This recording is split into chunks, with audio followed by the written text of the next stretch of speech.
பணம், தங்கம். பணம் இருக்கிறவன்ட்டு தான் பணம் வந்து சேரும் அப்படின்னு சொல்லுவாங்க. அடுத்ததா பணம் போட்டு பணத்தை எடுக்கலாம் அப்படின்னு சொல்லுவாங்க. இந்த மாதிரி பணம் போட்டு தங்கத்தை எடுக்க முடியுமா? பணமும் தங்கமும் வித்தியாசம் எதுவுமே கிடையாது அப்படின்னு சொன்னால் கண்டிப்பாக வித்தியாசம் இருக்குது. பணத்துக்கு கூட வேல்யூ அப்படிங்கிறது குறைஞ்சி போயிடலாம். ஆனால் தங்கத்துக்கு அப்படி கிடையாது. சீனாவுக்கு ஒரு ஜாக்பாட் அடிச்சிருக்கு. கிட்டத்தட்ட 7 லட்சம் கோடி ரூபாய்க்கான தங்கம்.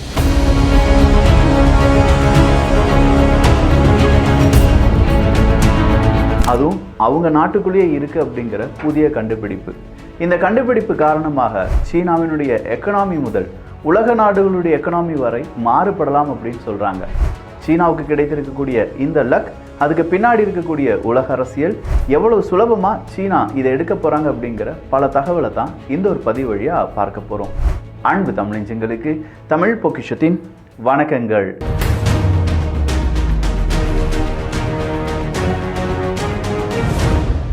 ஒரு 4 நாட்களுக்கு முன்னாடி வந்த செய்தி தான் இந்த செய்தி. சீனால ஹுனான் மாகாணத்தில் ஒரு கண்டுபிடிப்பு. விஞ்ஞானிகள் எல்லாருமே ஷாக் ஆகுறாங்க.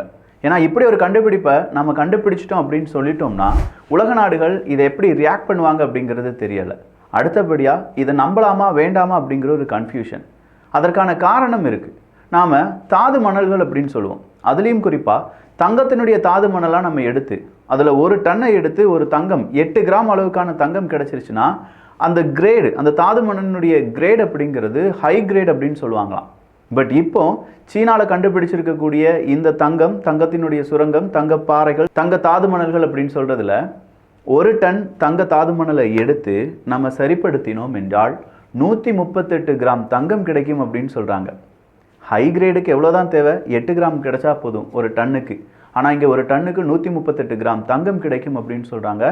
அவ்வளவு தங்கம் அந்த பூமியில் இருப்பதாக விஞ்ஞானிகள் கண்டுபிடித்திருக்கிறார்கள். ஸோ தங்கத்தை பற்றி இன்னும் கொஞ்சம் டீப்பாக போகலாமே. அமெரிக்கா, இத்தாலி, ஜெர்மனி, பிரான்ஸ் போன்ற நாடுகள் இவங்கெல்லாம் ரொம்ப உலக அரசியலில் இறங்கி அடித்தாலும் அமெரிக்காலாம் நீங்கள் எடுத்து பாருங்கள், அவங்களுடைய கரன்சி தான் இப்போ எல்லாருமே நம்ம யூஸ் பண்ணிகிட்ருக்கோம் அந்நிய செலவாணியாக. ஏற்றுமதி இறக்குமதியாக இருக்கட்டும், பெட்ரோலாக இருக்கட்டும், இப்படின்னு சொல்லி டாலர் அப்படிங்கிறது தான் எல்லா இடத்துலையுமே இருக்குது. ஆனால் ஒரு காலகட்டம் இருந்துச்சுல்ல, இந்த டாலருக்கு நிகரான தங்கம் அப்படிங்கிறது அவங்களுடைய இருப்பாக இருந்தது. அமெரிக்காவினுடைய ட்ரெஷர் எடுத்து பார்த்தோம்னா அவங்களுடைய இருப்பில் அங்கே தங்கம் அப்படிங்கிறத அவங்க ரிசர்வ் பண்ணி வச்சிருப்பாங்க. அதன் பிறகு தான் இந்த மாதிரி ரிசர்வ்லாம் தேவையில்லை, சும்மா கரன்சி மட்டுமே அச்சடிச்சு விட்டா போதும் அப்படின்னு சொல்லி அதுக்கான சிஸ்டத்தை அப்படியே கன்வெர்ட் பண்ணுறாங்க. பட் இந்த இடத்துல அவங்கக்கிட்ட இருந்த தங்கம் அவங்கக்கிட்ட அப்படியே தான் இருக்குது.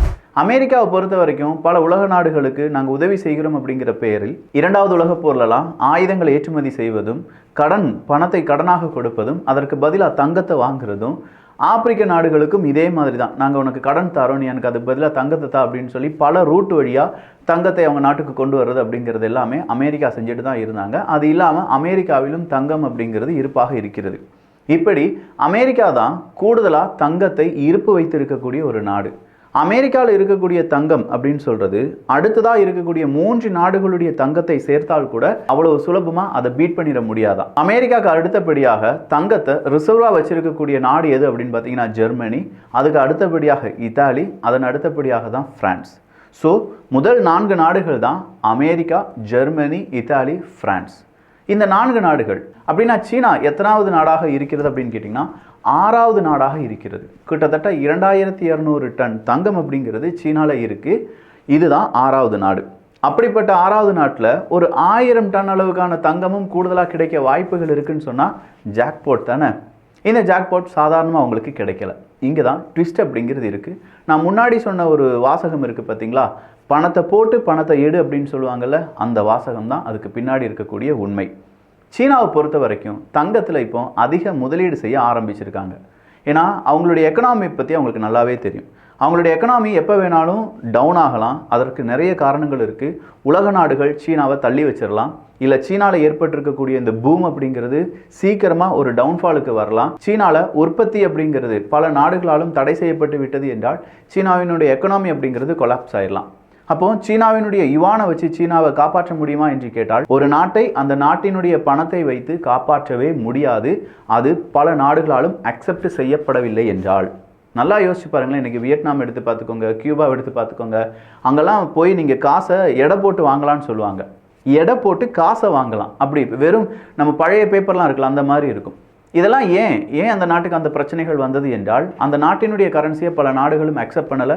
அந்த நாடு அவங்களுடைய நாட்டில் இருக்கக்கூடிய பிரச்சனைகளை தீர்ப்பதற்காக நிறைய கரன்சியை அச்சடிக்க ஆரம்பிச்சிட்டாங்க. பல ஆப்பிரிக்க நாடுகளிலும் இதே மாதிரியான பிரச்சனைகள் அப்படிங்கிறதுலாம் இருக்குது. ஈவன் துருக்கி கூட இந்த மாதிரியான பிரச்சனையில் சிக்கி இருக்கக்கூடிய நாடு தான் என்பதும் குறிப்பிடத்தக்கது. அப்போது அவங்களுடைய நாட்டினுடைய கரன்சியை அச்சடிக்கிறதுனால மட்டும் ஒரு நாட்டினுடைய எக்கனாமியை நம்மளால் என்ன செஞ்சிட முடியாது, மேம்படுத்த முடியாது. அப்போ அந்த நாட்டுக்கு ஒரு ரிசர்வ் அப்படிங்கிறது தேவை, அதுதான் தங்கம். அப்போ சீனா என்ன செய்கிறாங்கன்னா தங்கத்தை ரிசர்வ் பண்ண ஆரம்பிக்கிறாங்க. அவங்களுடைய நாட்டில் இருந்தே தங்கம் அப்படிங்கிறதுலாம் வெட்டி எடுக்கப்படுகிறது.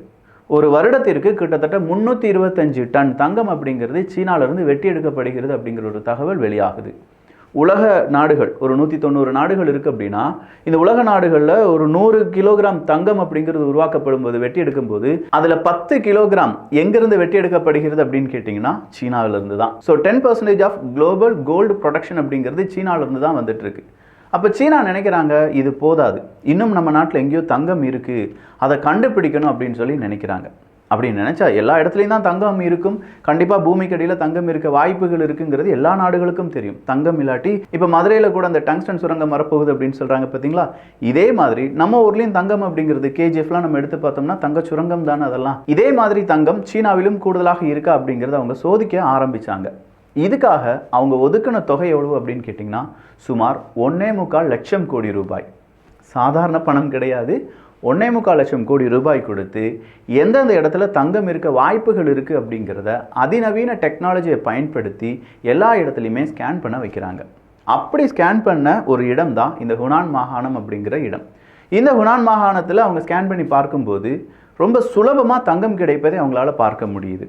அதுவும் பாறைகளுடைய அந்த டஸ்ட் எடுத்து பார்க்குறாங்க. ஒரு பாறையை ட்ரில் பண்ணி அந்த பாறையினுடைய கோருக்கு போய் அதை வெளியில் எடுத்து பார்க்குறாங்க. அதில் தங்கம் தெரிகிறது. சாதாரண கண்களுக்கே தங்கம் தெரிகிறது. அதை சுத்திகரிக்க வேண்டிய தேவை இல்லை அப்படிங்கிற மாதிரி அவங்களுடைய தங்கம் அப்படிங்கிறது அங்கே கூடுதலாக இருப்பாக இருக்குது. ஸோ இந்த மாதிரி ரொம்ப ஈஸியாக எடுக்கக்கூடிய தங்கத்தினுடைய அளவு மட்டுமே கிட்டத்தட்ட 300 மெட்ரிக் டன்னாக இருக்கும் அப்படின்னு சொல்கிறாங்க.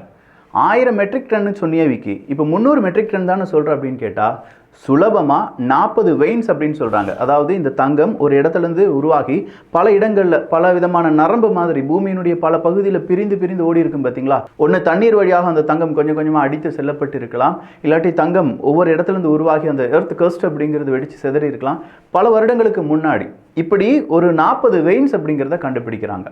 இந்த 40 வெயின்ஸ் கிட்டத்தட்ட 2 கிலோமீட்டர் ஆழத்துக்குள்ளேயே இந்த மாதிரியான தங்கத்தை அவங்களால எடுக்க முடியும், 300 மெட்ரிக் டன் அளவுக்கான தங்கத்தை எடுக்க முடியும் அப்படிங்கிறத உறுதிப்பட விஞ்ஞானிகள் சொல்கிறாங்க.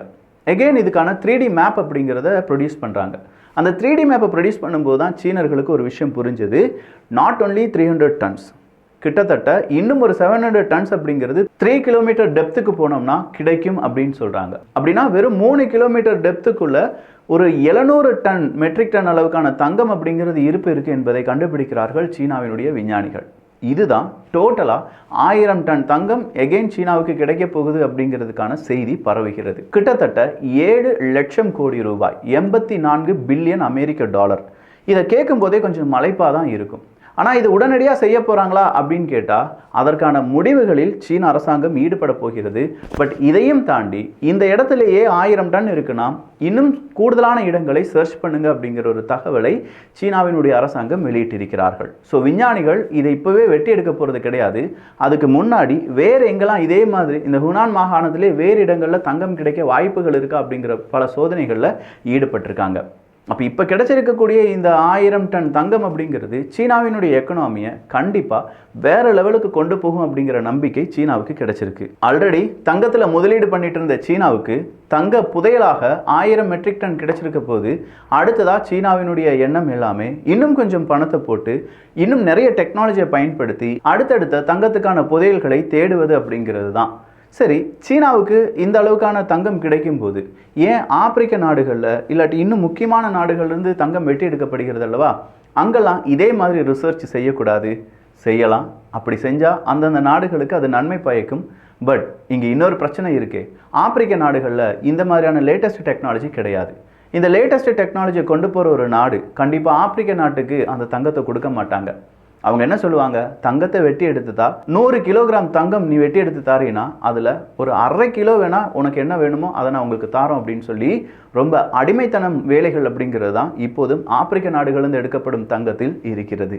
நம்ம கையில் காதலெல்லாம் போட்டுட்டு இருக்கக்கூடிய இந்த தங்கம் ஒரு வேளை அடிமைத்துவம் வாய்ந்த சில இடங்களிலிருந்து கிடைக்கப்பெற்ற தங்கமாக கூட இருக்கலாம். அடிமையோ பணக்காரனோ அதெல்லாம் எனக்கு தெரியாது விக்கி. தங்கத்தினுடைய வேல்யூ குறையிறதுக்கான வாய்ப்புகள் இருக்கா அப்படிங்கிற அடுத்த கேள்வி வரலாம். இந்தியாவை பொறுத்த வரைக்கும் தங்கம் அப்படிங்கிறது ஒரு சாதாரண ஒரு உலோகம் கிடையாது. அதுதான் ஒரு மிடில் கிளாஸ் ஃபேமிலியினுடைய என்டையர் சேவிங்ஸாக இருக்குது. அதுதான் ஒரு பெண்ணினுடைய திருமணத்தை தீர்மானிக்கக்கூடிய சக்தியாக இருக்குது. அதுதான் கஷ்ட காலத்தில் நமக்கு உதவக்கூடிய நண்பனாக இருக்குது. இப்படின்னு சொல்லி தங்கத்துக்கு பல முகங்கள் இருக்கின்றன. அந்த தங்கம் இப்போ 7000 ரூபாய் அப்படின்னு சொல்கிற ஒரு விலையில் இருந்தாலும் வரும் காலங்களில் தங்கத்தினுடைய விலை இன்னும் அதிகரிக்க தான் வாய்ப்புகள் இருக்கின்றன. குறைய வாய்ப்புகள் இருக்கான்னு கேட்டால் 100 ரூபாய் 200 ரூபாய் குறைஞ்சிச்சுன்னா கண்டிப்பாக 500 ரூபாய் 1000 ரூபாய் அதிகரிப்பதற்கான வாய்ப்புகள் இருக்குது அப்படிங்கிறத பல ப்ரெடிக்ஷன் வழியாக நீங்களும் கற்று தெரிந்திருப்பீர்கள். அப்படி தங்கம் எதுக்கெல்லாம் பயன்படுத்திட்டு இருக்காங்க? தங்கத்துக்கு ஏன் இவ்வளவு மவுசு? தங்கம் அப்படிங்கிறத விட்டு வேறு ஏதாவது உலோகத்துக்கு இதே மாதிரியான பயன்கள் இருக்கிறதா? இல்லை இதே மாதிரியான இன்வெஸ்ட்மெண்ட் ஸ்கோப் அப்படிங்கிறது இருக்கா? நம்ம ஊரில் தங்கம் வெட்டி எடுப்பதற்கான வாய்ப்புகள் இருக்கா விக்கி? இப்படின்னு சொல்லி பல கேள்விகள் உங்கள் மனதில் வரலாம். ஃபர்ஸ்ட், சீனாவில் இந்த தங்கம் எப்படி வெட்டி எடுக்க போகிறாங்க அப்படிங்கிற செய்தியை பற்றியான வேறொரு அப்டேட் பார்க்கலாம். அதன் பிறகு இந்தியாவிலும் இதே மாதிரியான தங்க புதையல்கள் இருக்குமா இல்லையா அப்படிங்கிறத வந்திருக்கக்கூடிய தரவுகளின் அடிப்படையில் காலத்தின் கட்டாயத்தின் பேரில் இன்னொரு பதிவில் பார்க்கலாம். ஸோ இந்த ஒரு பதிவு எப்படி இருந்துச்சு? அவங்களுக்கு கிடைச்சிருக்கிற இந்த தங்கத்துக்கு நீங்கள் வாழ்த்துக்கள் வேணால் சொல்லலாம். பட் என்ன, இதனால் நமக்கு எந்த பிரயோஜனமும் இல்லை என்பதும் கூடுதலான தகவல் தான். நல்லதை பகிர்ந்து ஷேர் பண்ணி நல்ல சமுதாயத்தை உருவாக்குவோம். நன்றி, வணக்கம்.